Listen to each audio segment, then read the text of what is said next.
How we doing there, boys and girls? Manthieus here, and welcome back to another video. So this is a little bit of a contingency from the video that we did yesterday. We spoke in a little bit of detail about how the crafting system is starting to sort of take shape, at least conceptually anyway. And in true fashion, like within minutes of me putting that video out yesterday, we got some more information that I thought would be worthwhile bringing to the table today and getting a little bit of a discussion going about. This triggered a huge discussion in our Discord yesterday evening, talking about how the crafting could sort of interact and play out as Dragonflight goes through. Lots of people are putting some their thinking caps on, and lots of people are sort of coming up with different ideas of how this could work, and it's really positive to see that some of the developers of the game are coming out there and being proactive, giving us some information. Today I wanted to draw attention, continuing from yesterday, about the recrafting system and how the recrafting system could build into what is starting to take shape as the overall crafting system. And I've got a cool little, we're going to bang out paint today. Yes, you know it's a good video when we either get notepad or paint on the go. Paint is going to make its appearance today. I've got a little diagram for you that will hopefully sort of represent how gearing, or at least crafted gearing, is going to sort of play out in Dragonflight. So let's take a little bit of a look at this then. Firstly, recrafting. Recrafting was shown, it was shown on a screenshot of the crafting UI, but it wasn't really spoken about in any way, shape or form. This is the first little bit of information we've had about the recrafting. Now, recrafting should not be confused with reforging. Players of World of Warcraft from the past will remember a system to where you could basically go to a NPC in the world with a piece of gear that you owned, and you could, for a small fee, you could basically re-roll the stats in a very specific way on that piece of gear. And it inevitably meant that add-ons were created, meaning that you would just go to this NPC, press a button, and it would reconfigure all of your gear, cost you a few thousand gold, but it would optimize all of the stats on your gear, and that was it. It was a system that was reasonable for its time, but Blizzard chose to scrap it as they didn't want people to feel as if they had to go to the reforger every time they got a new piece of gear, or at least that was the approach that they took back then anyway. Recrafting falls into a similar-ish system, but it's specifically for crafted gear. Now, you're not going to be able to recraft your raid drops, your Great Vault drops. It appears as if it's only going to be specifically for crafted items itself, but let's take a little look into it then. I wanted to talk about something we haven't mentioned yet, is the concept of recrafting. It's still in the works, and so likely some changes, but the basic idea of it is as follows. Recrafting is going to allow you to take any piece of Dragonflight crafted gear and take it back to the crafting screen as a crafter. Presumably through the work order system, you can put a recraft work order in as well. You can then spend a special reagent plus a small subset of the original reagents to recraft that item. During this process, you can completely change out optional reagents if you want. The new quality of the item will be determined based on the new setup of reagents plus the current skill. What probably should be put in brackets there is of the crafter as well. This means that you can have an item crafted at a low quality and then recraft it later when either you or a certain crafter is more skilled in doing so. For the non-crafters, we're planning to add support for the recrafting orders. This is what we mentioned as well. It may not necessarily just be you recrafting the gear. You'll be able to give it to a crafter in your guild, or a noticeable person on your realm, or even potentially just put it out there for anybody to do. In this case, you can send the item to get recrafted and the optional reagents to be changed out, or potentially just have its quality increased. All of this should help players feel comfortable having a high-end item crafted early when it might not be at its maximum quality, securing the knowledge that they can always have it recrafted at a later date. So this is a good way to counteract one of the big negatives of Shadowlands. One of the big drawbacks of Shadowlands was that people didn't want to buy a rank 1 legendary when they knew that a rank 2 would be available next week. and then they would know that rank 3s would be available the week after, and then ultimately rank 4s the week after that. It put a bit of a sour taste in people's mouths, feeling as if they were obliged to buy a whole new piece of gear each and every week just to sort of stay on curve as such.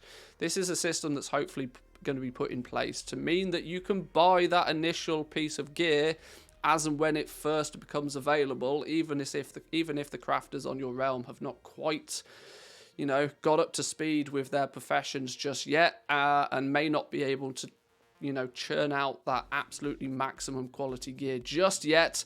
You can get your foot in the door with a piece of gear and you can go out on your merry way, and you should be able to give that back to the crafter and have it recrafted. Now, they do go into detail a little bit later, specifying this is not an upgrade system. This is merely recrafting the existing item.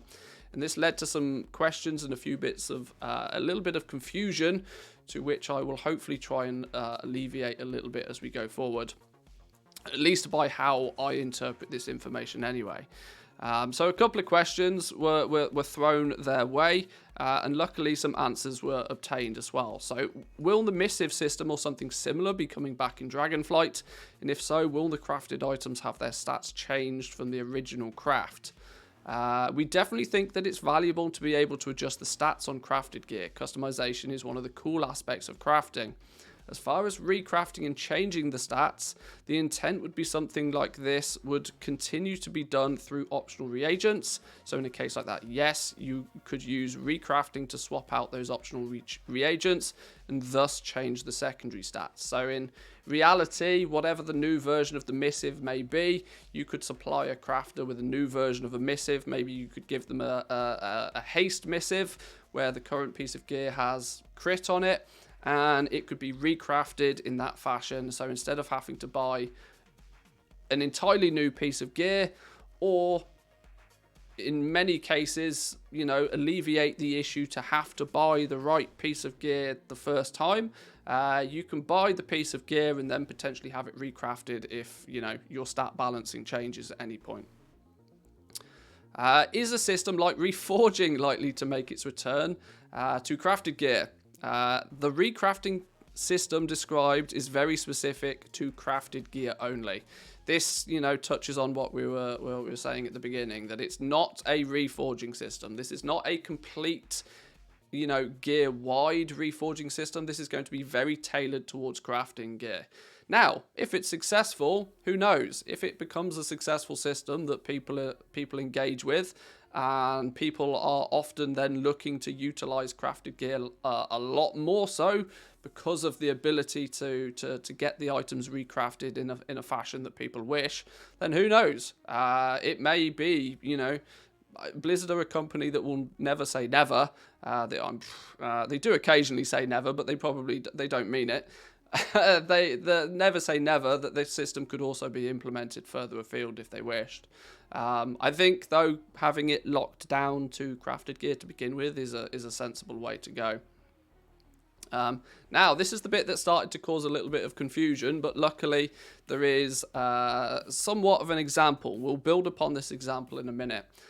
So just for clarification, making up random numbers here for context, if an item level 325 item costs 50 dragon scales to make, and a 350 item level costs 75 dragon scales, would you only need 25 dragon scales to upgrade your 325 to a 350, instead of needing to craft an all new item? So this is where some of the confusion comes in, which we'll hopefully try and fix now. The recrafting system shouldn't be thought of an upgrade system. It is just a way to take something that has been crafted in the past and recraft it with changed optional reagents and possibly a different quality. To give a more concrete example using your numbers. Now, for reference here, we can't hold them to any of this because he's doing his the dev is doing their part to, you know, use the example numbers. Don't take this as gospel. This is not how it will exactly end up. This is just to help explain it. A crafted recipe might make an item, a helm, between item level 325 and 335. depending on the quality, we'll talk about how this quality may come into play in a minute, it could require 100 dragon scales as its main reagent. A skilled crafter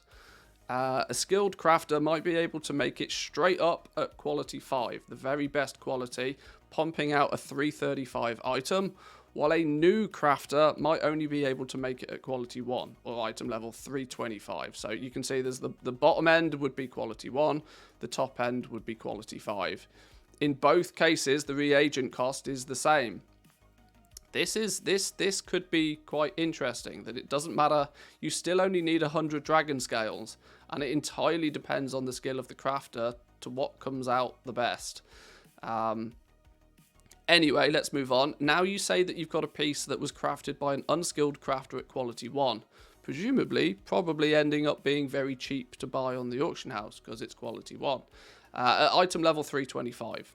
Maybe he's a friend of yours and says, hey, I've been working on my blacksmithing and now can make that piece of gear at quality 5. Send it back to me via a recrafting order and I'll hook you up to do so. Your friend then recrafts your helm using the old helm. They throw 20 dragon scales at it and one of a special reagent that he earned.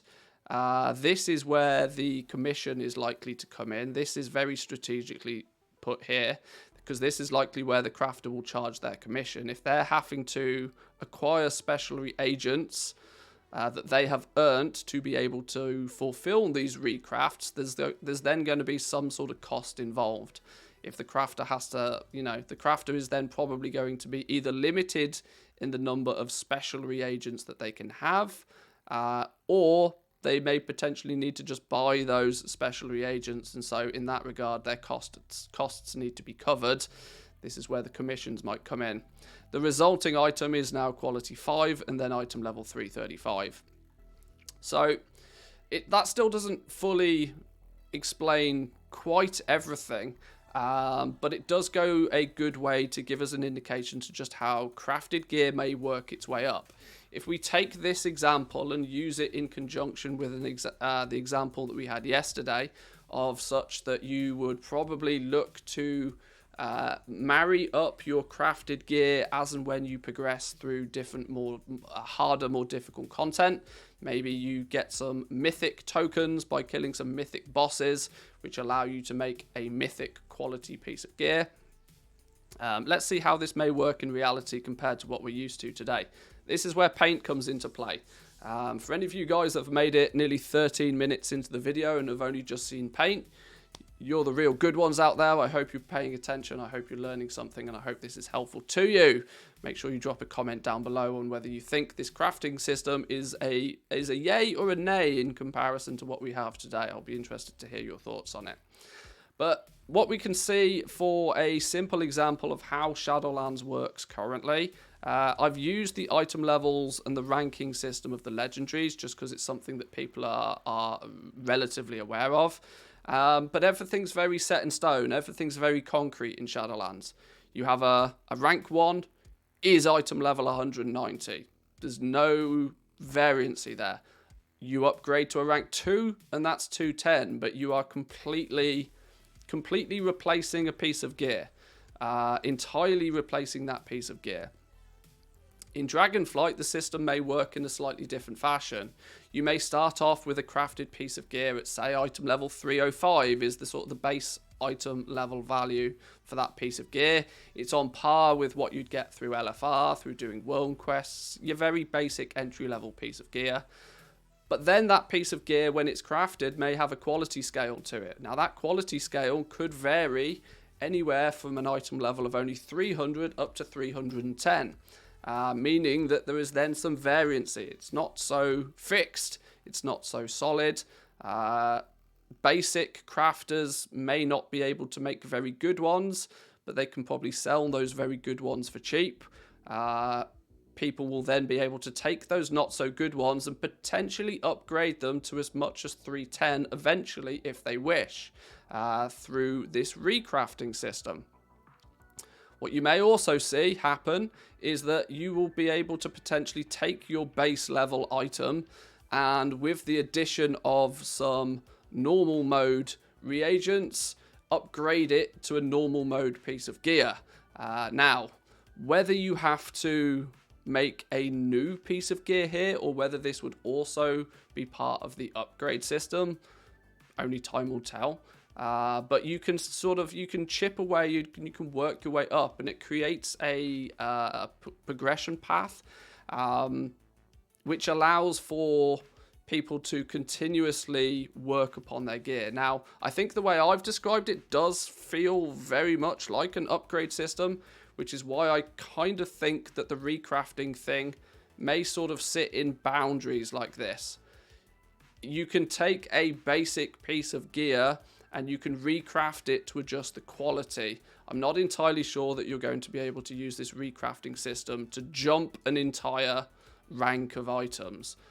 If you then, if you go into your normal mode raid, you get some normal mode reagents. If you want a normal mode piece of gear, you then might need to create a new work order to have a new item crafted for you. And then the same thing would apply. You might end up with a quality 1 because the crafter was only able to make a quality 1, or you may end up with a quality 5, and it offers this sort of very staircase ability to start off with a basic item that's probably very cheap, but slowly, as your progression through a tier, as it goes, you can chip away and you can work up eventually to the big boy stuff, right? And you can be fully kitted out in the best gear that is suitable for the content that you are able to chip away at.